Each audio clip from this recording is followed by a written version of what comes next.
வயசானவங்க நாளைக்கு இன்னைக்கு தவிர கேள்வி எல்லாம் கூட விஜய்க்கு தான் போட போறான்னு அவ்வளவு ஆர்வமா இருக்காங்க. அது எப்படி விட்டுருவாங்க? எங்க வீட்டை நேற்று மளிகை கடை இருக்கா, அந்த அம்மாக்கு என்னன்னே தெரியாது. நேற்று கேட்கறேன், நான் விஜய்க்கு தான் போட போறேன் ஓட்டு. உறுப்பினர் சேரல, எதுலயும் சேரல, விஜய்க்கு தான் போட போறான்றாங்க.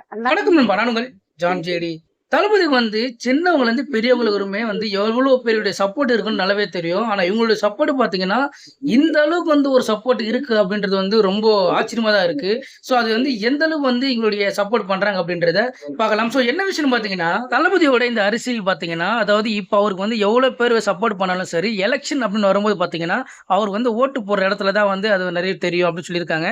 சோ அந்த மாதிரி நிறைய பேர் இருக்கிற டவுட்ல பாத்தீங்கன்னா இவங்க சொன்ன ஒரு விஷயம், அதாவது வயசானவங்க சின்ன பசங்க எல்லாருமே பாத்தீங்கன்னா அவருக்காக ஓட்டு போடுறதுக்காக தான் இப்ப நிறைய பேர் வெயிட் பண்ணிட்டு இருக்காங்க.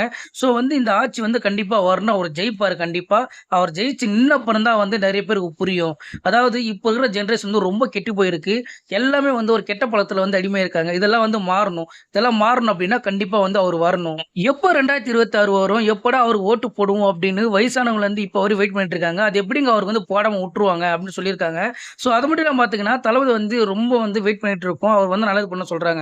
ஆனா இதுல ஒரு விஷயம் ஒண்ணு இருக்குங்க. அதாவது இவங்களே ஒரு விஷயம் சொன்ன அந்த ஒரு விஷயம், சோ அந்த விஷயத்தை நீங்களே கேளுங்க. முடிஞ்ச சேனலை ஃபாலோ பண்ணிக்கங்க.